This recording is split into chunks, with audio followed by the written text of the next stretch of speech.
सब्जी लगाने का एक तरीका है, कौन से कुल के बाद कौन सी सब्जी लगेगी, कौन सी दिशा में लगेगी, पहली पंक्ति में कौन सी फसल आएगी, उसके बाद 2 लाइनों के 3 लाइनों के बाद कौन सी रक्षा पंक्ति लगेगी। अगर आप इन चीज़ों का ध्यान रखते तो आपको केमिकल यूज़ करने की कभी ज़रूरत ही नहीं। पहले पता नहीं था, पर अपने 1-2 मिलने वाले हैं जो काफ़ी स्पेशलिस्ट है सब्जियों में। जैसे उन्होंने अभी कोटा में एक प्रोजेक्ट लगाया था, तो एक ही खेत में उन्होंने 30 तरह की सब्जी लगाई थी 5 एकड़ में। अच्छा, तो उनसे मैंने बात की, तो उन्होंने कहा मैं आपको पूरी लिस्ट दूंगा कि मतलब जो कुल होता है उस हिसाब से बीमारी आती है, ज़रूरी नहीं है कि सब सब्जियों में एक ही बीमारी आए। नमस्कार दोस्तों, एग्रीटेक गुरुजी यूट्यूब चैनल में आपका स्वागत है। मैं हूं आपका दोस्त सुरेश जाट। दोस्तों, आज आया हूं मैं बेरूलाल जी धनगर के यहाँ, जो कि युवा और प्रगतिशील किसान हैं।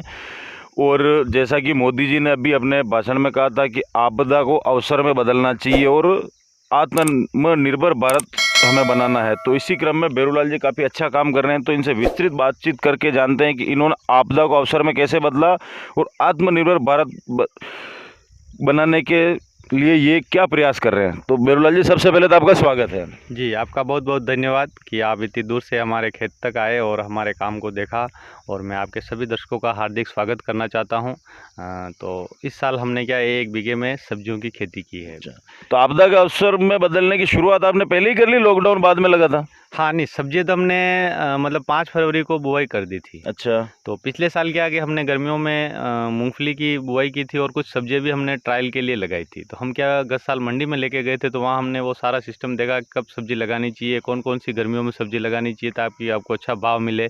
तो उस हिसाब से हमने गत साल ही प्लानिंग कर ली थी, कम से कम 1 बीघे में हम गर्मियों में सब्जी की खेती करेंगे, और इसीलिए हमने 1 बीघा खेत को सिर्फ ट्रायल के तौर पे था? हाँ, नहीं, पिछले साल हमने कहा था, इस बार तो हमने पूरा प्रॉपर प्लानिंग करके ही अपना सब्जियाँ लगाई। जैसे इस साल लॉकडाउन लगा हुआ है और अखबार में जैसे आपके बारे में छपा है कि आपने आपदा को अवसर में बदला है, तो जैसे अभी हमारे आसपास की बात कर ले तो निम्बाहेड़ा में कर्फ्यू है, मंडी बंद है, उदयपुर में कर्फ्यू है, मंडी बंद है, तो आप अपनी उपज को कैसे बेच रहे हैं? जी, इसके लिए हम सबसे पहले हमने कहा कौन मतलब करें। हम मंडी में भी गए, व्यापारियों से भी मिले, लेकिन उन्होंने हमें 5 रुपये किलो, 7 रुपये किलो, 4 रुपये किलो से ज़्यादा भाव नहीं बताए। तो फिर हमने प्लानिंग की घर पे कि अब क्या करें, ये सब्जी तो आ गई है, तुड़ाई चालू हो गई है। तो फिर हमारा जो लड़का है विजय, उसने कहा कि अपन ऐसा करते हैं, सोशल मीडिया पे एक बार ट्रायल करके देखते हैं। तो हमने क्या पहले से हम फसलों के फ़ोटो तो वैसे ही डाल रहे थे लोग फ्रेंड के लिए। हाँ हाँ हाँ। तो फिर हमने लिखा भाई आज भिंडी की तुड़ाई शुरू हो गई हैं और इतने किलो भिंडी अपने पास बेचने के लिए अवेलेबल हैं।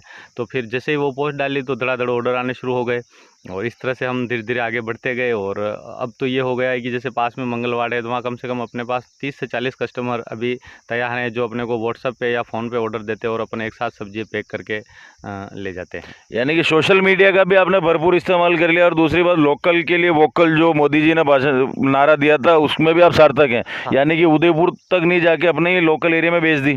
हाँ, लोकल में ही अपन बेच रहे हैं, और 70 से 80 किलो सब्जी अपन पर डे सेल कर रहे हैं।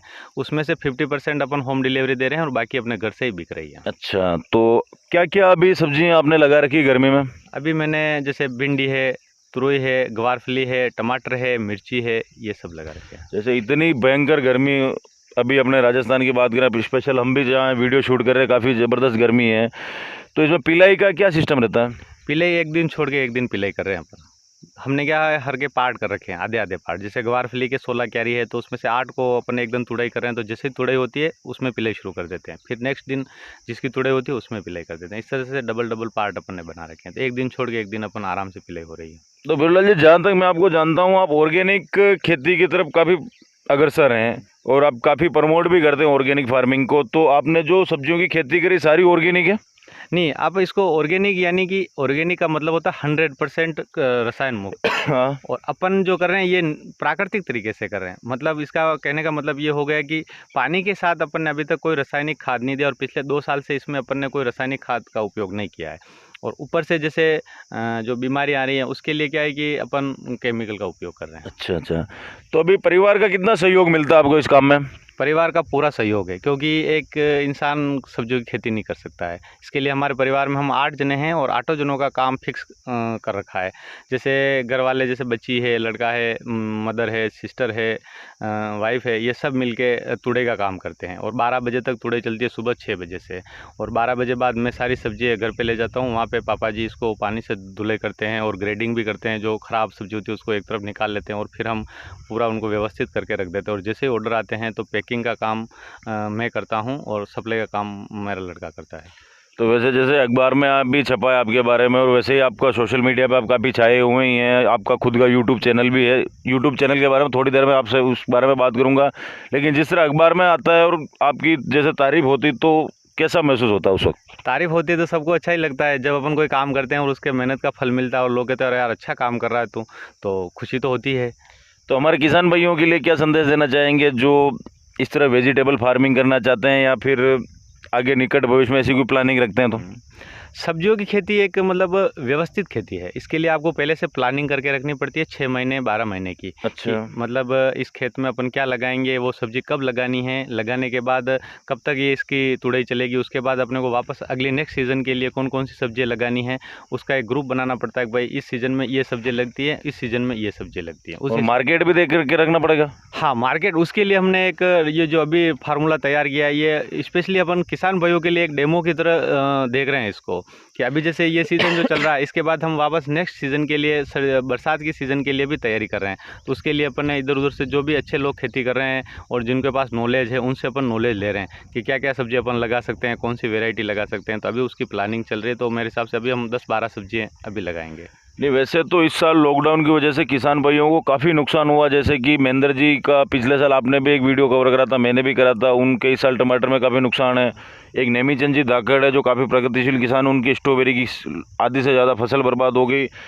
तो वहाँ बर्बादी और वहाँ आपने आपदा को अवसर में बदल के करा, तो इस दोनों में फ़र्क क्या देखते हैं आप? उनका कोई मैनेजमेंट में कमी थी क्या? नहीं, देखो ऐसा है कि जैसे हमने जो सब्जी लगाई, हम चाहते तो 1 बीघे में एक ही सब्जी लगा सकते थे। अच्छा। जैसे भिंडी लगा देते, चाहे तुरई लगा देते या गवारफली लगा देते। अपन ने क्या इसके 4 पार्ट करे, तो इसमें थोड़ी सब्जी, थोड़े टमाटर भी लगाए, थोड़ी मिर्ची भी लगाई।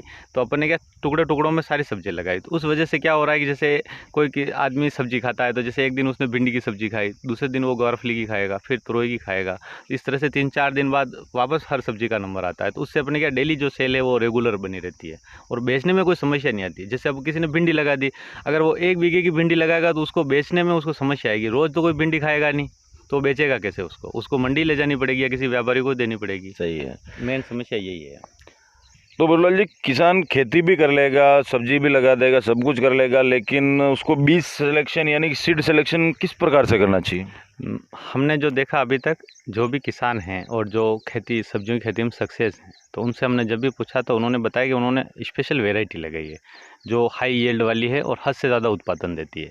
मैं किसान भाई से यही कहूँगा कि सबसे पहले कोई भी खेती करने से पहले आपके आसपास 15, 20, 25 किलोमीटर की रेंज में जो भी किसान सब्जियों की खेती कर रहे हैं और जो सक्सेस हैं, उनसे आप मिलिए, उनसे बातचीत करिए, उनसे सीखिए कि आपने किस किस्म को लगाया है, कितनी किस्में वो ट्राई कर चुके हैं। जैसे अभी अपन महेंद्र जी की बात करें तो उन्होंने सेमिनीज़ का टमाटर वो लगाते हैं, तो उसका बहुत ही शानदार उत्पादन है। तो वो सक्सेस होने के पीछे मेन रीज़न वही है कि वो उत्पादन हद से ज़्यादा देता है। जैसे अभी मेरे मित्र ने यहाँ पे वकील साहब हैं, उन्होंने बहुत ही कम क्षेत्र में उन्होंने टमाटर लगाए, लेकिन टमाटर की वैरायटी इतनी अच्छी थी और उत्पादन इतना अच्छा था कि उनको आनंद आ गया, मतलब इतना उनका अच्छा प्रोडक्शन था। तो मैं यही कहना चाहता हूँ कि आप सबसे पहले किसान भाइयों से मिले और उनसे पता करें कि कौन कौन सी सब्जियों के कौन कौन से बीज अच्छे आते हैं और उनका उत्पादन बहुत ज़्यादा है, क्योंकि बीज ही मेन है। अगर आपका उत्पादन सही नहीं आएगा, प्रोडक्शन सही नहीं होगा या सब्जियों की क्वालिटी सही नहीं होगी, तो फिर सारी मेहनत बेकार है। ये बात भी सही हाँ। कह रहे हैं। इसलिए सबसे पहले इस बारे में आप पता करें। ऐसा नहीं है किसी ने कह दिया अरे यार वो अच्छा है ना, आपने लगा दिया, फिर बाद में पता चला उसका उत्पादन सही नहीं है, तो आपकी पूरी एक सीज़न ख़राब हो गई। मतलब सीड सिलेक्शन सबसे जरूरी हो सकता है। जो बीज हमारे यहाँ अच्छा उत्पादन दे रहा हो, वो हो सकता है महाराष्ट्र में जाके उसका उत्पादन गिर जाता हो, और आप ऊपरी रिसर्च के तौर पर उस बीज को लाके लगा देते हो, तो यहाँ तो उसकी प्रोडक्शन घटी जानी है या बढ़ी जानी है। तो मतलब लोकल एरिया में जो सीड चल रहा है वो लगाना जरूरी है, आपका कहने का मतलब? हाँ, मतलब ये एक 30 किलोमीटर 40 किलोमीटर की जो अपना क्षेत्र है, जैसे चित्तौड़ डिस्ट्रिक्ट है, तो अपन चित्तौड़ डिस्ट्रिक्ट में घूम सकते हैं आराम से। हमने भी यही किया, जैसे हम जितने भी प्रगतिशील किसानों से मिले, उनसे ही अपने को पता चला कि यार ये वेराइटी बहुत ही अच्छी है और इसका उत्पादन अच्छा है। जो महेंद्र जी सक्सेस हैं, तो उसके पीछे मेन वो सीड का ही काम है, क्योंकि उन्होंने 250 क्विंटल टमाटर एक सीज़न में 1 बीघे से निकाले। तो वो बीज में हाँ वो उसका प्रोडक्शन था इसलिए हुआ। अगर वो कोई दूसरी वेराइटी लगाते हो सकता है जैसे, तो उसका उत्पादन उतना नहीं आता, फिर दोष देते हैं यार सब्जियों की खेती तो फेल है। क्योंकि बहुत से लोग एक बार करके कह देते हैं यार कि वेजिटेबल घाटे का सौदा है। नहीं, दूसरा क्या है, लोगों किसानों की आदत होती है, वो क्या दूसरों पे डिपेंड है। जैसे दुकानदार के पास अरे यार टमाटर का बीज दे दो, अरे यार गोभी का बीज दे दो। अब उनको यही पता नहीं है कि मतलब कौन सी वेराइटी चाहिए। वेराइटी वो आपको जाके दुकानदार को बोलना साहब ये नंबर है और ये वेराइटी और ये इसका नाम है। जैसे भिंडी है, तो अब जैसे माइको की भिंडी नंबर 10 आती है, तो वो सारी फेमस है। अब लोग वही देते हैं। अब आप जाके एक बार किसानों से मिलो सही कि भाई उसने पिछले साल या अभी कौन सी लगा रखी है। जैसे कद्दू में वो लोगों को बहुत सी समस्या होती है, जबकि हमारे यहाँ अगर उत्पादन और भाव के हिसाब से देखें तो माइको का माई 1 बढ़िया चलता है, बहुत शानदार है। जैसे मैंने भी लगाया तो मैंने एक दो से पूछा, आपसे भी पूछा था, तो मतलब वो पता चला हाँ यार ये चीज़ अच्छी है। तो वो फल में कोई क्वालिटी में कोई मिस्टेक नहीं थी, ठीक है। वो दोस्तों माइको का माई 1 का हम कोई प्रचार नहीं कर रहे हैं, लेकिन बढ़िया चीज़ है। मेरा कहने का मतलब ये है कि जरूरी नहीं है कि एक ही कंपनी के सब बीज की क्वालिटी हो। मतलब हर चीज़ में ज़रूरी नहीं है कि आप एक ही कंपनी का लगाओ, उसके जितने भी वैरायटी आ रही है सारी वैरायटी अच्छी हो। लेकिन ये ज़रूर है किसी कंपनी का कोई एक बीज तो इतना अच्छा होता है जो दूसरी कंपनी के मुकाबले अच्छा देता है। वो आपको पता करना है। आप किसानों से मिलोगे, फील्ड में जाओगे, तब भी आपको पता चलेगा। सिर्फ ये पूछने से कुछ नहीं हो सकता है। मतलब कुल मिला के आपको लोकल क्षेत्र में फील्ड में रिसर्च करोगे तो ही वेजिटेबल फार्मिंग में सक्सेस होगे, बाकी फिर दिक्कत हो जाएगी। दूसरा मैं ये कह रहा हूँ, जो किसान सक्सेस हैं, आपको जिसकी खेती करनी है आप उनसे रिलेशन बनाइए और उनसे बातचीत करिए और उसी के बाद आप सब्जी लगाइए, ताकि आपको जब भी कोई समस्या आए आप तुरंत उनसे फ़ोन पे पूछ ले। क्योंकि अगर वो पहले से सब्जी की खेती कर रहे हैं तो उनको अनुभव है उसका, कौन सी बीमारी आएगी, आपको क्या उपयोग करना है, कितनी मात्रा में करना है, कब कब क्या ध्यान रखना है, कब बीमारी आएगी तो आप उससे पहले ही उसका ट्रीटमेंट कर दो। बीमारी को रोकने का, रोकथाम का उपचार पहले करना जरूरी है, ना कि बीमारी आने के बाद उसका इलाज करना। मैं तो कह रहा हूँ कि अगर आप रेगुलर पौधों को देखते हैं और खेतों में आते हैं तो पौधे आपको पत्ते बता देंगे कि आपको क्या बीमारी आने वाली है। अगर आप ऐसे है कि 4 दिन में एक बार खेत पे आए तो फिर ऐसा काम करना ही नहीं चाहिए। दिन में 2 बार तो खेत पे आना ही पड़ेगा। सुबह शाम 2 बार आओ आप और घूमो, क्योंकि जब ठंडी होती है, मौसम बिल्कुल ठंडा होता है, तब आपको पत्ते की जो क्वालिटी है उसका पता चल जाता है। जैसे गर्मी में आए तो गर्मी में तो वैसे पत्ते भी बेजान हो जाते हैं, तो पता चलता नहीं है। जैसे सुबह जब ठंड होती है या शाम को जब सूर्योदय साथ सो रहा होता है, तब अगर आप पत्ते देखते हो तो आपको पता चल जाता है कि जैसे अभी ये टमाटर हैं तो इसमें देखिए ये पत्ते बिल्कुल सिकुड़ रहे हैं, तो ये सामने दिख रहा है कि ये बीमार हो रहे हैं। मतलब बिल्कुल जैसे मच्छी आती है, फफूंद आती है, मच्छर आते हैं। मेन तो सारों में जितनी भी सब्जी उनमें मच्छर की मेन बीमारी है, क्योंकि अपन रेगुलर इनकी पिलाई करते हो, नमी बनी रहती है तो मच्छर आते हैं। तो बिरलाल जी, अभी आपने होम डिलीवरी की बात करी थी, अगर कोई होम डिलीवरी की सोच के सब्जियों की खेती करे तो कितने क्षेत्र में उसको खेती करनी चाहिए? मेरे हिसाब से अगर कोई किसान करता है और उसके घर में 3 से 4 आदमी हैं तो उसको आधे बीघे से 1 बीघे के बीच में सब्जियों की खेती करनी चाहिए। पहली बात तो ये है। दूसरी ये है कि उसको ज़्यादा कस्टमर ढूंढने की ज़रूरत नहीं है। जैसे पास में कोई कस्बा है 5 किलोमीटर 10 किलोमीटर, तो वो अगर 30 कस्टमर भी अगर होम डिलीवरी के तैयार कर लेता है और 10 कस्टमर अगर डेली लेते हैं, हमने जो अनुभव किया है वो साधारणतः 100 रुपये से कोई कम सब्जी नहीं लेता है। एक कस्टमर चाहे वो 2 दिन में ले, 3 दिन में ले, तो कम से कम वो 100 रुपये से ऊपर ही सब्जी लेता है। तो अगर 10 कस्टमर होंगे तो उसके 1000 रुपये की सब्जी तो एक ही ऑर्डर में बिक जाएगी। अगर 1000 रुपये की अगर वो बिक जाती है तो 30,000 रुपये महीने के बन रहे हैं। उसमें से अगर 5,000 रुपये खर्चे के भी निकाल दे तो 25,000 उसके मतलब मंथली इनकम आराम से हो सकती है। तो अभी तक आपने कितने कमाए हैं? जी, मैंने पिछला जो हिसाब हमने भी पूरा एक रिकॉर्ड रख रखा है घर पे, पर डे कितनी सेल होती है। तो उस हिसाब से हमने जो निकाला वो ये था कि 30 दिन में हमने 40,000 रुपये के आसपास हमने सब्जी बेच दी थी। अच्छा, आपने कद्दू भी लगाए थे? हाँ, कद्दू भी लगाए हैं, पर ये लॉकडाउन की वजह से मंडी नहीं चल रही है, तो अभी वो 40 क्विंटल कद्दू घर पे पड़ा हुआ है और इंतज़ार कर रहे हैं कि कोई मंडी खुल जाए। ये कहना चाहता हूँ किसान भाइयों से कि सब्जी लगाएं, लेकिन सब्जी प्लानिंग के साथ लगाएं और ज़्यादा मात्रा में नहीं लगाएं। मतलब टुकड़े टुकड़े में लगाइए और एक मतलब 12 महीने सब्जी लगती है।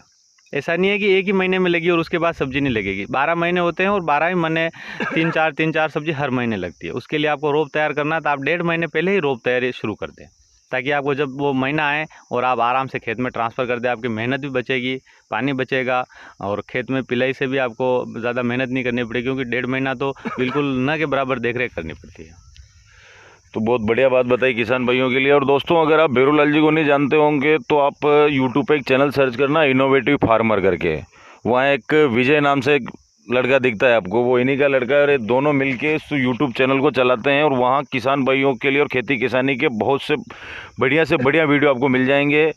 तो अगर उस चैनल को अभी तक आपने नहीं देखा तो नीचे डिस्क्रिप्शन में लिंक मिल जाएगा, वहाँ जाके उस चैनल को सब्सक्राइब करके वहाँ के वीडियो देख सकते हैं। और हमारे चैनल पर पहली बार आए तो इस चैनल को भी सब्सक्राइब करना तो बनता ही है। हाँ, क्योंकि जो किसानों के लिए इतना काम कर रहे हैं उनको सपोर्ट करना हमारी जिम्मेदारी भी बनती है, क्योंकि बिना तारीफ और प्रोत्साहन के कोई आदमी आगे नहीं बढ़ सकता है। दोस्तों, उम्मीद करता हूँ कि बेरूलाल जी के दी गई जानकारी आपको पसंद आई होगी और वीडियो भी आपको पसंद आया होगा। और वीडियो को आपने यहाँ तक देखा है तो इस वीडियो को लाइक कर दीजिए, अपने दोस्तों के साथ शेयर कर दीजिए और चैनल पे पहली बार आए तो चैनल को सब्सक्राइब करना ना भूलें। मिलता हूँ बहुत ही जल्द एक नए वीडियो में। जब तक के लिए जय जवान जय किसान।